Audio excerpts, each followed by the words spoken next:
مراد آباد کو پیتل نگری کے حوالے سے جانا جاتا ہے، لیکن اسی مراد آباد میں بہت سارے اولیاء اللہ آرام فرما رہے ہیں۔ صوفیاء کرام، بزرگان دین اس شہر میں بھی بڑی تعداد میں موجود ہیں۔ اللہ رب العزت نے قرآن مجید میں ارشاد فرمایا، یا ایھا الذین آمنوا اتقوا اللہ وکونوا مع الصادقین، کہ اے ایمان والو اللہ سے ڈرو اور سچوں کے ساتھ ہو جاؤ۔ تو وہیں یہ بھی فرمایا گیا کہ جب تم زندگی کے بعد میں موت کے بعد کے جب مراحل ہیں تو اس میں یہ دعا کیا کرو وتوفنا مع الابرار، کہ تمہیں نیک لوگوں کے ساتھ میں فوت کیا جائے، اور پھر جب گڑھنے کی بات ہو تو اس میں یہ دعا کیا کرو الحقنی بالصالحین، کہ ہمارا الحاق نیک لوگوں سے ہو جائے۔ تو اولیاء اللہ کی زیارتوں کا یہ سلسلہ ہم نے اسی لیے شروع کیا ہے تاکہ آپ کو گھر بیٹھے اللہ کے ولیوں کے مزارات کی زیارت بھی کرائی جائے اور ان کی زندگیوں سے آپ کو متعارف بھی کرایا جائے، کیونکہ رسول پاک نے ارشاد فرمایا اذکروا محاسن موتاکم، اپنے فوت شدگان کی خوبیوں کو بیان کرو۔ اس کا ایک فائدہ تو یہ ہوتا ہے کہ ہمارے اندر بھی عمل کی ایک تحریک شروع ہوتی ہے اور عمل کرنے کا ایک جذبہ پیدا ہوتا ہے۔ تو وہیں ہمارے جو بزرگان دین ہیں، اللہ کے جو دوست ہیں، ان کا احترام، ان کے بارے میں معلومات حاصل کرنے سے ہمیں بہت ساری فائدے کی چیزیں مل جاتی ہیں۔ ہم اس وقت درگاہ میں حاضر ہیں اور یہ درگاہ حضرت حافظ صاحب کے نام سے مشہور ہے۔ کیا پورا سلسلہ ہے اور کیا پورا تعارف ہے، یہاں جو صاحب سجادہ نواب حیات النبی خان صاحب موجود ہیں، ہم ان سے جانیں گے حضرت کا کیا سلسلہ ہے، پورا نام کیا ہے اور کس زمانے کے حضرت بزرگ ہیں۔ السلام علیکم ورحمۃ اللہ وبرکاتہ۔ حضرت حافظ علی حسین شاہ صاحب رحمۃ اللہ علیہ، جو حافظ صاحب کے نام سے مشہور ہیں، آپ کا مراد آباد، آپ کا خاندان نوابی خاندان ہے۔ نواب دولت خان صاحب حافظ رحمت خان صاحب کے خاندان سے ہیں، اور افغانستان سے آپ کے بزرگ آئے تھے، جو کٹے بابا المعروف کٹے بابا شیخ شہاب الدین خان صاحب، یعنی کٹے بابا کی اولادوں میں سے ہیں۔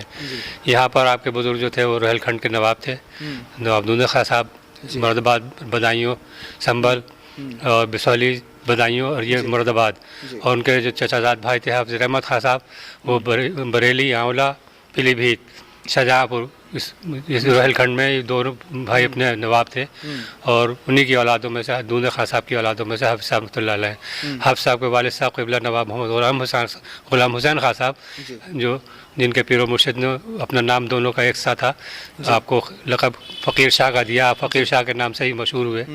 تو آپ نے یہاں پر ایک خانقاہ کے لیے زمین خرید کے خانقاہ بنائی فقیر شاہ صاحب رحمۃ اللہ علیہ نے، اور جب آپ کا وصال ہوا تو یہیں آپ کو دفن کیا گیا، اور حافظ صاحب رحمۃ اللہ علیہ نے آپ کا 27 سال تک جب تک حیات رہے آپ نے کرایا۔ تو یہ حافظ علی حسین شاہ صاحب رحمۃ اللہ علیہ جب پیدا ہوئے تو آپ نے اللہ کا نعرہ مارا، آنکھیں آپ کی پھر گئیں، تو آپ دائی نے جلدی سے گھبرا کے آپ کی والدہ کے ہاتھ میں دیا، تو آپ نے پھر اپنی والدہ کے گود میں جانے کے بعد بھی پھر اللہ کا نعرہ مارا زور سے، پھر آگے پھر گئی، انہوں نے گھبرا کے اپنی ساس کے ہاتھ میں دے دیا، ان کے گود میں جا کے آپ نے نعرہ مارا اللہ کا بآواز بلند۔ تو انہوں نے جلدی سے باہر کہلوایا دادا بمیہ کو، فقیر شاہ صاحب رحمۃ اللہ علیہ کو بلایا، آپ اندر آئیے، صاحبزادے صاحب آئے۔ تو آپ اندر گئے، کچھ بزرگ باہر پہلے درویش بیٹھے ہوئے تھے آپ کے پاس، آپ ان سے جب اندر آئے تو ان لوگوں نے کہا کہ ہم بھی زیارت کرنا چاہیں گے صاحبزادے صاحب کی۔ تو اندر پردہ کرا کے آپ لے گئے، ان کو بلوایا، انہوں نے سے کہا کہ آپ دعا کیجئے عمر درازی عمر کے لیے، انہوں نے دعائیں وغیرہ کی۔ تو بہرحال 3 دن تک اللہ مطلب بہت زور سے آپ نعرہ مارتے تھے، ضربے لگاتے تھے اور آنکھیں پھر جاتی تھیں۔ 3 دن کے بعد پھر دل میں اپنے خفیف ذکر کرتے تھے۔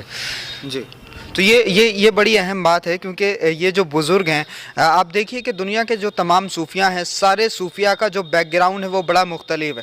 صوفیاء کا بیک گراؤنڈ کہیں سادات سے جا کر کے جڑتا ہے، کہیں بزرگوں سے جا کر کے جڑتا ہے، لیکن حضرت غلام حسین صاحب کا اپنا جو رشتہ ہے، جو نسب ہے، وہ درویشانہ شروع ہوا۔ شہاب الدین صاحب کا نام لیا کٹے بابا رحمۃ اللہ علیہ کا، پھر اس کے بعد میں یہ نوابی سلسلہ شروع ہوتا ہے، اور یہ نواب روہیل کھنڈ بنے دندے خان صاحب۔ پھر اس کے بعد میں جو سلسلہ حضرت غلام حسین صاحب کا وہ یہ ہے کہ نواب خاندان میں پیدا ہوئے مگر لباس فقیرانہ اپنایا، اور جب پیدائش ہوئی تو اس پیدائش میں اللہ کی ضرب 3 دن تک لگائی، اور اس کی وجہ سے یہ مشہور ہو گئے کہ بھئی یہ پیدائشی ولی ہیں۔ اور اس زمانے میں آپ دیکھیں کہ صوفیاء کے یہاں جب کوئی نیک بچہ آنے والا ہوتا ہے تو اس کی بشارتیں بھی ہوتی ہیں۔ تو غلام حسین صاحب جب پیدا ہوئے تو ان کے حافظ علی حسین صاحب پیدا ہوئے جب، اس کو فقیر شاہ صاحب رحمۃ اللہ علیہ آپ کے والد صاحب کی گود میں لے کر آپ نے انہوں نے بزرگوں سے دعا کرائی کہ عمر دراز کے لیے آپ کی دعا کریں آپ لوگ۔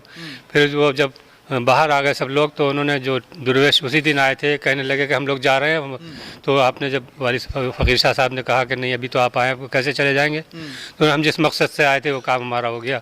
मतलब उन्हें वो कदमबोसी करनी थी सरकार की, और कदमबोसी करके या उनकी पैदाइश में दुआएं देने के लिए जिस मकसद से आए थे उसको उन्होंने कहा कि हमारा मकसद पूरा हो गया, अब हम जा रहे हैं। तो चले गए।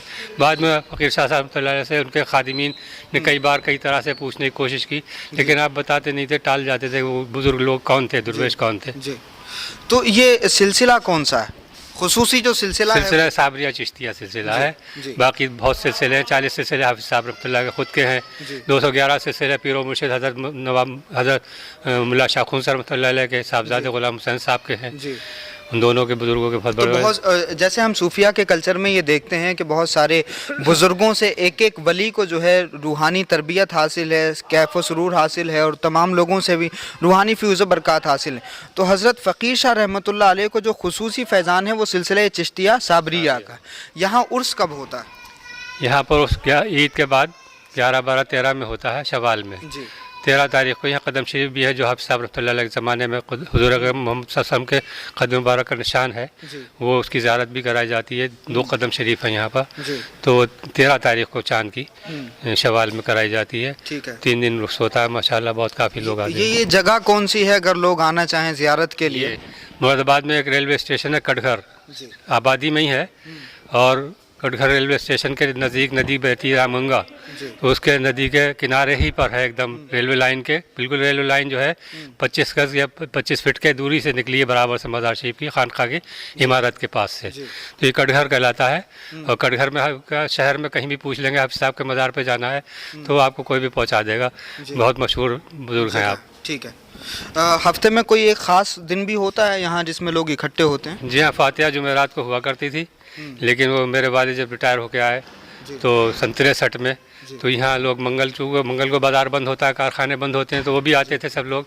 तो वालिद साहब ने कहीं जिक्र छेड़ दिया कि हमारे वालिद साहब का इंतकाल मंगल को हुआ था। हाफ़िज़ साहब के भतीजे थे, हाफ़िज़ साहब के खलीफा भी थे मेरे दादा नवाब मोहम्मद नबी खां साहब। तो जब उनका वक्त वालिद साहब बताते थे कि उनका जब वक्त आया करीब, तो उन्होंने पूछा कि आज कौन सा दिन है। किसी ने बताया आज मंगल है, तो खामोश हुए और खामोश रहे। उसके बाद बोले कोई बात नहीं है, सब दिन अल्लाह के हैं, और मंगल के दिन उनका इंतकाल हो गया। तो वो जिक्र उन्होंने जब उन लोगों को बताया, सब लोग कहने लगे साहब कुछ शीरीनी मंगा ली जाए, कुल हो जाए। तो कोई मजाक नहीं है, उस दिन से ये मंगल शुरू हो गया माशाअल्लाह। उर्स में शायद इतने लोग दूसरी जगह पर नहीं होते होंगे जो मंगल में यहाँ कम से कम 1000, 1500 आदमी, 2000। जी। तो वो काफ़ी बड़ी तादाद में यहाँ लोग होते हैं। मगर जहाँ यहाँ हुजूम ज़रूर होता है, नफ़रत नहीं सिखाई जाती। यहाँ सिर्फ मोहब्बत सिखाई जाती है। हिंदू, मुस्लिम, सिख, ईसाई सब आते हैं, क्योंकि सूफिया का मसलक और सूफिया का तरीक़ा ये है कि हम अगर कलमा पढ़ते हैं तो मुसलमान भाई हैं, और कलमा नहीं पढ़ते हैं तो आदम का बेटा होने की बुनियाद पे हम इंसानी भाई हैं। इसीलिए सूफिया के यहाँ तमाम अल्लाह के बंदे आते हैं। अल्लामा इकबाल ने भी कहा था, बंदा व साहिब व मोहताज व गनी एक हुए, इनके दरबार में पहुँचे तो सभी एक हुए, हम हुए तुम हुए के मीर हुए, इन्हीं जुल्फ़ों के सब असीर हुए। हयातुन नबी खान साहब, एक बात और मैं आपसे जानना चाहता हूँ। ये वीराने में है मज़ार शरीफ, और आसपास में बड़ा जंगल भी है, एक तरफ से नदी बहती है, एक तरफ से रेलवे ट्रैक। कोई ख़ास वजह है जंगल में होने की? असल में हाफ़िज़ साहब अपने वालिद साहब का उर्स शुरू किया, और उसके मौके पे या किसी वजह से कोई परेशानी, किसी से तकलीफ़ पहुँची हाफ़िज़ साहब को किसी शख्स से जो कागज़ी था, कागज़ बनाने वालों को कागज़ी कहते हैं। तो ये मोहल्ला पूरा कागज़ियान के नाम से मशहूर था, और कागज़ी लोग रहते थे। उनके अच्छे मकान थे बहुत।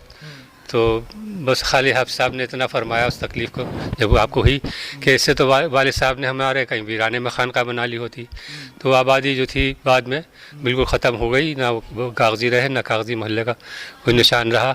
सब इमारतें भी ख़त्म हो गई, बड़े अच्छे मकानात सब ख़त्म हो गए। सब ख़त्म हो। तो अल्लाह वालों का अगर कोई एहतराम कर ले तो वो हमेशा के लिए ज़िंदा हो जाता है, और अगर कोई अल्लाह के वलियों की यहाँ बेअदबी कर दे, बेहतरामी कर ले, तो उसका नामो निशान भी मिट जाता है। और अल्लाह के रसूल ने इरशाद फरमाया, हदीस कुदसी है कि अल्लाह उस शख्स से ऐलान जंग करता है जो अल्लाह के दोस्तों से दुश्मनी करता है या उसके दोस्तों की बेअदबी करता है।